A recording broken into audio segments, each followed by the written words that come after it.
Hello మిత్రమా, నమస్తే. మన మహబూబ్ నగర్ నుంచి 12 జ్యోతిర్లింగ ట్రిప్లో ఈరోజు వెళ్ళే మన ప్లేస్ వచ్చేసి స్టాచ్యూ ఆఫ్ యూనిటీ అనమాట. స్టాచ్యూ ఆఫ్ యూనిటీ దగ్గరికి వెళ్తున్నా, సర్దార్ వల్లభాయ్ పటేల్ గారి దగ్గరికి. వచ్చేసి ఇదనమాట. ఇంకా పోవాలి ముంగటికి వెళ్ళిన తర్వాత నర్మదా నది అండ్ స్టాచ్యూ ఆఫ్ యూనిటీ దగ్గరికి అయితే వెళ్తాం. సర్దార్ వల్లభాయ్ పటేల్ గారి స్టాచ్యూ దగ్గరికి వెళ్తున్నా. ఇంకా ఇవన్నీ వచ్చేసి ఏంటివేంటివి ఉన్నాయి మనకు కూడా తెలియదు. నేను ఫస్ట్ టైం వచ్చిన ఇడికి వెళ్తానే ఉన్నా. ఎంట్రన్స్లో ఇవైతే ఉన్నాయి. రూట్స్ అయితే ఎక్కడెక్కడో మనకంత ఐడియా వస్తలేదు. ఇక్కడ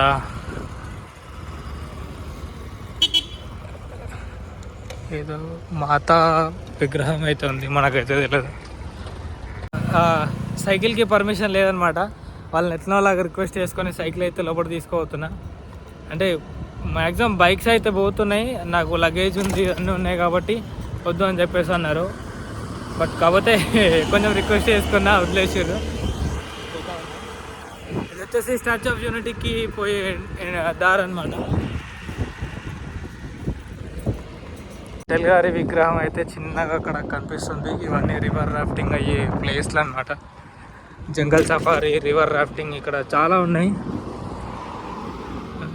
మేక్ ఇన్ ఇండియా దారిలో ఇవన్నీ కనిపిస్తున్నాయి. ఇప్పటికైతే పర్మిషన్ లేదు. నేను సైకిల్ అయితే అక్కడ పార్క్ చేసేసి పోలీస్ సార్ వాళ్ళు ఏం చేశారంటే నన్ను బస్సులో అయితే ఎక్కించారు. ఇదే బస్సు అయితే ఫ్రీ బస్ అనమాట. తీసుకొని స్టాచ్యూ దగ్గరికి అయితే పోతున్నాం. అండ్ అక్కడికి వెళ్ళి టికెట్ తీసుకొని చూసేసి రావాలి. ఇంత పెద్ద స్టాచ్యూ దగ్గరికి వెళ్తే మనం దాని కింద చిన్నగా ఆయన కాళ్ళు వేలంతా కూడా కనిపించాం.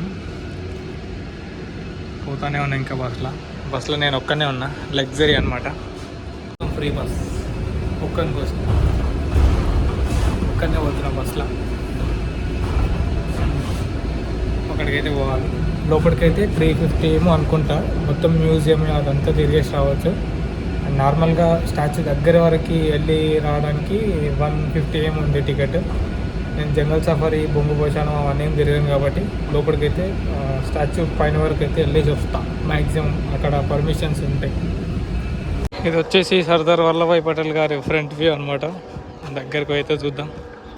టికెట్ కౌంటరు, లాకరు అన్నీ ఉన్నాయి. అనుకున్నా 380 పడింది నాకు. మొత్తం సర్దార్ వల్లభాయ్ పటేల్ పైన వరకు వెళ్ళి మొత్తం మ్యూజియం అదంతా కవర్ చేసుకొని అయితే రావచ్చు. ఇక్కడనే టికెట్ తీసుకునేది. అక్కడైతే బస్ స్టాప్స్ ఉన్నాయి. ఏదో మొత్తం ఎలక్ట్రిక్ వెహికల్సే ఉన్నాయి ప్రతి ఒక్కటి. నెక్స్ట్ పాయింట్ అక్కడ చెక్కింగ్. ఆ చెక్కింగ్ అయితే కంప్లీట్ అయిన తర్వాత మనం లోపలికైతే వదిలేస్తారు టికెట్స్. ప్రతి ఒక్కటి చెక్కింగ్ అయింది. ఫస్ట్ టైము టికెట్ చెక్కింగ్, తర్వాత first time bag checking, and తర్వాత ఇక్కడ వచ్చి టికెట్ చెక్కింగ్. ఇది అయిపోయిన తర్వాత మళ్ళీ ఇప్పుడు ముంగడు పోతున్నా. మళ్ళీ 2 దగ్గర చెక్కింగ్. దారుణంగా ఉంది ఇది. వాడికి ఓడేమో కానీ ఇక్కడ చెక్కింగ్లు ఏమో వస్తున్నాయి. పోతున్నాం మెల్లగా. నా ముందు అందుకోసం మెల్లగా పోతున్నాం ప్రశాంతంగా.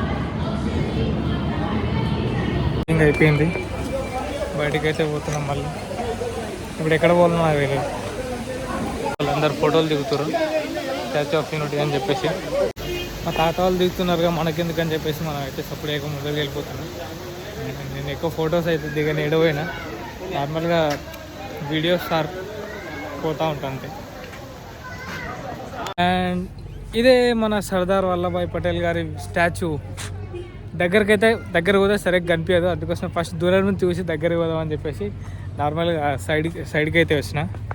అండ్ కనిపిస్తుందా అనమాట. అక్కడైతే స్టాచ్యూ ఆఫ్ యూనిటీ అని చెప్పేసి రాసింది. ఇట్లా ఒక చిన్న వ్యూ తీద్దామని చెప్పేసి ఇక్కడికి వచ్చిన. అదైతే సరోవర్ డ్యామ్.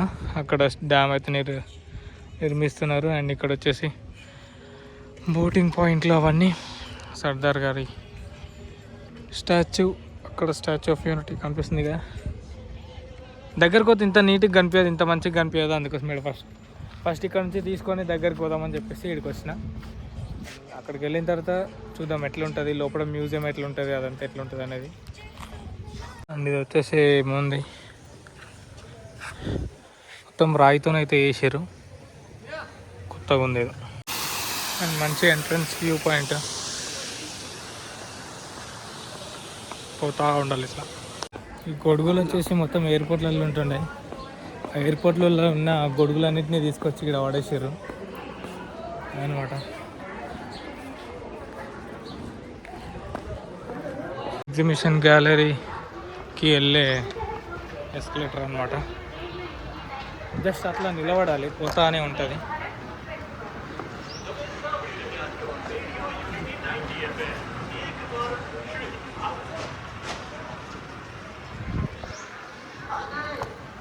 సినిమా షూటింగ్లు తీసుకోవడానికి బాగుందన్నమాట ఇది. ఇట్లా నిలబడితే పోతా ఉంటుంది, బాగుంది. బట్ కాకపోతే స్లోగా పోతుంది, అసలు స్పీడ్కి వెళ్ళాలి అనమాట. స్పీడ్కి వెళ్తే బాగుంటుంది, మనమే పోయిందేమో.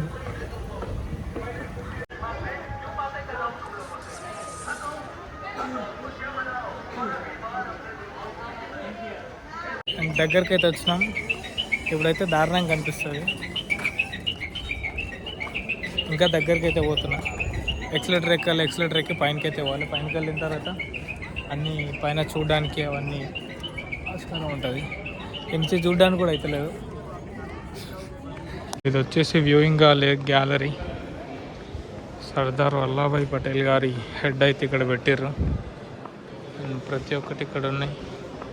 ఆయన ఏం చేసిండు, ఎటు పోయిండు అనేది.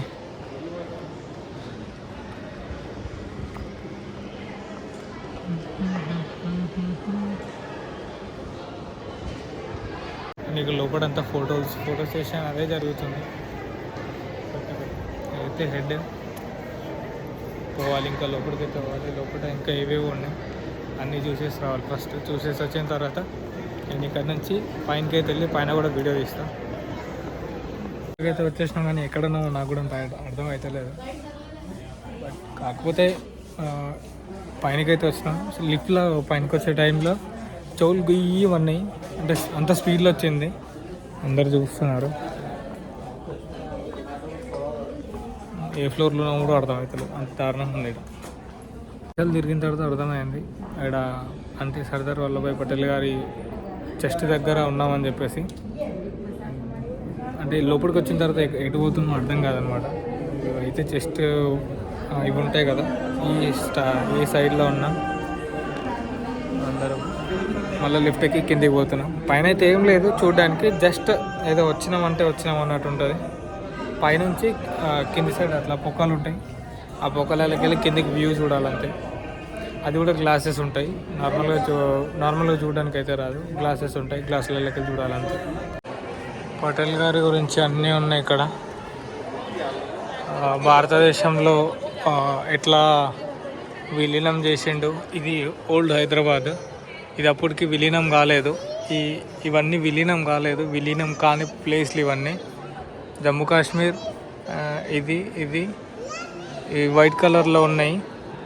సర్దార్ వల్లభాయ్ పటేల్ గారు వచ్చిన తర్వాతనే మన ఇండియా ఆ సిచ్యువేషన్లో ఉన్న ఇండియా మొత్తానికి ఈ సిచ్యువేషన్కి అయితే వచ్చింది. అది పరిస్థితి.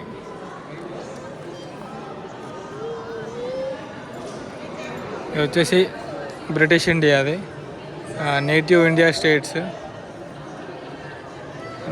పాకిస్తాన్ స్టేట్స్.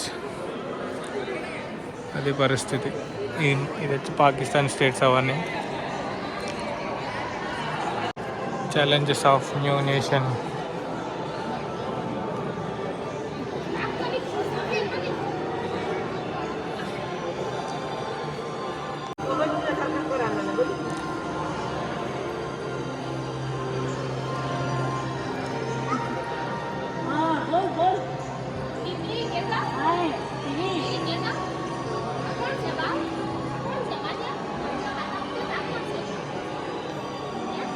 మన ప్లేట్స్ అయితే ఎంటర్ చేసినాం అనమాట అక్కడ. అది ఏమని పెట్టానంటే నేచర్కి మంచిగా అంటే ఏ హాని కలిగించకుండా ఉంటానని చెప్పేసి, పూర్ పీపుల్కి చిల్డ్రన్స్కి ఫుడ్ అందిస్తానని చెప్పేసి మన ప్లేట్స్ అయితే అక్కడ రాసి పెట్టాను. అది ఇంతకుముందు జూమ్లో చూపించాను కదా, అది మనది. అండ్ ఇక్కడ నుంచి అయితే చూస్తున్నా అన్ని ప్రతి ఒక్కటి అబ్జర్వ్ చేసుకుంటూ వెళ్తున్నా. నాకు ఇక్కడ ఉన్నది సరిగా నేను ఇండియాలో ఉన్నదన్నదే కానీ ఏవి చక్కగా తెలియదు అనమాట. ఇట్లా తిరిగినప్పుడు మాత్రమే కొన్ని కొన్ని తెలుస్తుంటాయి. తెలుసుకోవాలి ఖచ్చితంగా ప్రతి ఒక్కదాన్ని. ఇంకా ఎందుకంటే ఇండియాలో బతుక్కుంటా ఇవన్నీ తెలుసుకోకపోతే దరిద్రంగా ఉంటుంది. ఇదంతా రాజస్థాన్ అదే గుజరాతీలో చెప్తున్నారు. నాకు అర్థం అవుతలేదు. ఏడా తెలుగు వర్డ్స్ అయితే కనిపించలేదు. బయట ఒక బోర్డు దగ్గర మాత్రం తెలుగు వర్డ్స్ ఉన్నాయి అంతే. వీళ్ళేమో గుజరాతీ పీపుల్ అనమాట. ఆల్మోస్ట్ ఇట్లాగానే ఉంటారు అందరూ.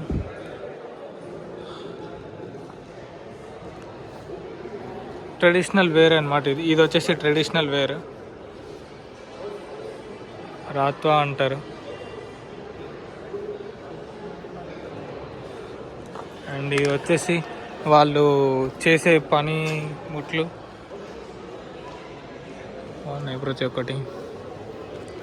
అండ్ మెయిన్గా గుజరాత్లోని ఫుడ్కి అయితే ఫుల్ ప్రిఫరెన్స్ ఇస్తారనమాట. ఇవి ఇచ్చి హ్యాండ్మేడ్వి మొత్తం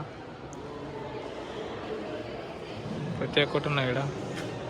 మెయిన్గా గుజరాత్లో దొరికే పాములు, పిట్టెలు, బల్లు, తిండి ప్రతి ఒక్కటి. స్నేక్స్ కానీ ఫ్లవర్స్ ఉన్నాయి, వెరైటీ ఉంది. ఫస్ట్ టైం చూసిన ఫ్లవర్ ఏడైనా చూసిందే. అండ్ ఇది మనకు అది వచ్చేసి ఇప్పపూత, అది రామచిలకాయలు మనకు తెలిసింది. ఇది మనకు తెలిసింది ఫ్లయింగ్ స్పారోస్ అనమాట.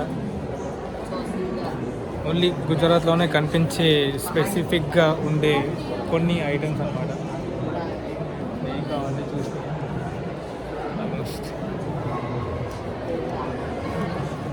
ఇట్లా ఏమేమో కనిపిస్తున్నాయి. ప్రతి ఒక్క దాంట్లో దూరి అన్నీ చూస్తూనే ఉన్నా. 380 రూపాయలు పెట్టి టికెట్ తీసుకున్నాను. న్యాయం చేయాలి కదా.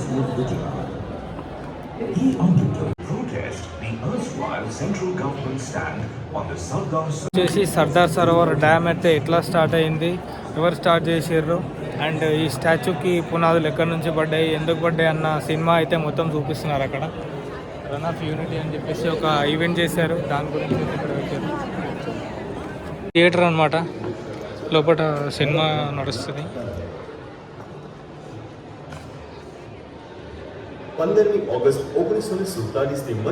గుజరాత్లో వస్తుంది, మనకు అర్థం కాదు. కాకపోతే లైట్లో హిందీ మిక్స్డ్ ఉంటుంది కాబట్టి కొంచెం కొంచెం అర్థమవుతుంది.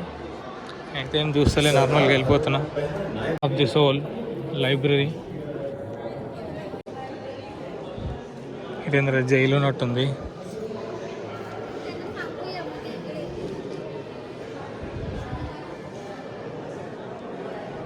ఇక్కడ పుస్తకాలు ఉంటాయి, కానీ ఉంటాయి అంతే, మనకు తీసుకొని చదువుకోవడానికి కాదు. అదంతా ఫోటో అనమాట.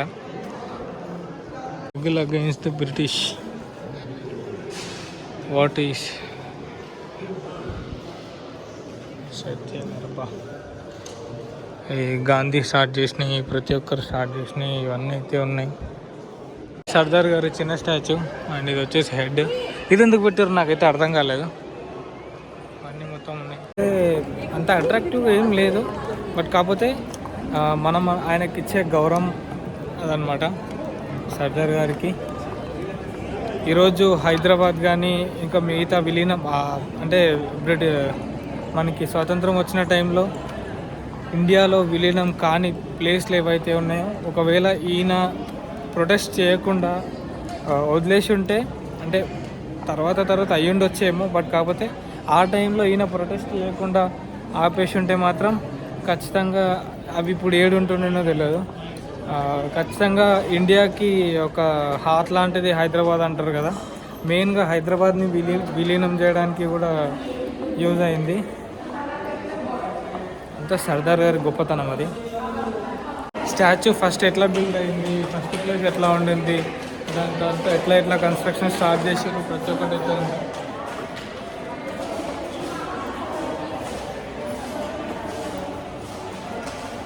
And world highest statue in ఇండియాలోనే వరల్డ్లోని అతి పెద్దదైన స్టాచ్యూ అయితే ఉంది. ఎన్ని ఫీట్స్ అంటే అది ఉంది మనకు తెలియదు. 165 మీటర్స్ అంట. 182 మీటర్స్. అండ్ సెకండ్ స్టాచ్యూ వచ్చేసి 150 మీటర్స్ ఉంది. బౌద్ధ స్టాచ్యూ. అండ్ ఇంకొకటి 120 మీటర్స్ బౌద్ధ స్టాచ్యూ, జపాన్లో ఉంది. చైనాలో ఇంకో బౌద్ధ స్టాచ్యూ. అండ్ యూఎస్ఏలో స్టాచ్యూ ఆఫ్ లిబర్టీ, ఇదంత 90 మీటర్స్. అండ్ అట్లా ఉన్నాయి. బట్ అన్నిటికంటే పెద్దది ఇండియాలో ఉంది, అదే సర్దార్ వల్లభాయ్ పటేల్ గారి విగ్రహం. మొత్తంగా 3 స్టెప్స్ అయితే ఉంది. ఫస్ట్ ఎక్సలేటర్ ఎక్కి వచ్చేసినాం. ఇప్పుడు వచ్చేసి సెకండ్ ఎక్కుతున్నా, పైన పోవాలి. ఎక్కడైనా ఎక్సలేటర్ ఎక్కేటప్పుడు బాగుంటుంది, సూపర్ ఉంటుంది. అండ్ ఫైనల్ ఎక్సలేటర్ వచ్చేసి పటేల్ గారి స్టాచ్యూ దగ్గరికి అయితే పోతుంది. And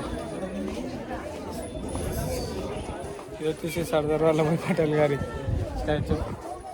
first time world highest స్టాచ్యూని ముట్టుకున్నా.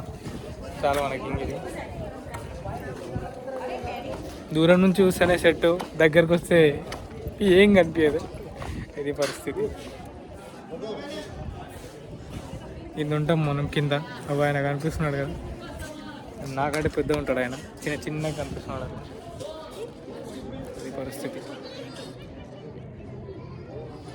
దూరం నుంచి చూస్తేనే మంచి హైట్కి కనిపిస్తుంది. సరౌండింగ్ లేదంతా అదనమాట. సర్దార్ వల్లభాయ్ పటేల్ గారి స్టాచ్యూ లోపల వ్యూయింగ్ గ్యాలరీ అండ్ పైనకి వెళ్ళి రావడం. మేము ఎక్కడి వరకు అంటే స్టమక్ ప్లేస్లో ఒక ఏరియా ఉంది, ఆ ఏరియా వరకు అయితే వెళ్ళొచ్చినాం. పైన వరకు వెళ్ళొచ్చో లేదో మనకు తెలియదు. ఇంకా మమ్మల్ని అయితే ఆడి వరకు అయితే తీసుకెళ్ళారు. అది పరిస్థితి. ఐక్య భారతం శ్రేష్ఠ భారతం అని చెప్పేసి నాకు ఈడ కనిపించింది. ఈడ తప్ప తెలుగు ఈడలేదు. దేశ భాషలన్నీ తెలుగు లెస్ అంటారు, కానీ తెలుగు కరువైపోయింది. బట్ కాకపోతే చాలా స్టేట్లల్లో తెలుగునైతే నేను చూసిన. ఆల్మోస్ట్ గుజరాత్లో కానీ, మహారాష్ట్రలో కానీ, యూపీలో కానీ, మధ్యప్రదేశ్లో కానీ ప్రతి దగ్గర ఏన్నో ఒక దగ్గర తెలుగు ఏన్నో ఒక దగ్గర తెలుగు అయితే కనిపించింది ఆల్మోస్ట్. అండ్ ఆఖరికి గుజరాత్లో కూడా తెలుగు అయితే చూసిన అనమాట. స్టాచ్యూ ఆఫ్ యూనిటీ చూసేసుకొని రిటర్న్ అయితే బయలుదేరిన. మన సైకిల్ అయితే ఇక్కడ పార్క్ చేసిన. మళ్ళీ ఇప్పుడు మన సైకిల్ని తీసుకొని కొంచెం ముందుకెళ్ళి ఎక్కడన్నా స్టే అయితే ఎత్తుక్కోవాలి. ఇక్కడ ఉండే చాయిస్ అయితే లేదు మ్యాక్సిమం, ఎందుకంటే అన్ని హోటల్స్ అవే ఉన్నాయి. ముందుకెళ్ళిపోయి ముందేటన్నా స్టే చూసుకోవాలి. నెక్స్ట్ వీడియోలో కలుద్దాం. అప్పటిదాకా సబ్స్క్రైబ్ చేయండి, లైక్ చేయండి, ఫాలో చేయండి. అండ్ కొత్త వీడియోల కోసం గంట కొట్టండి.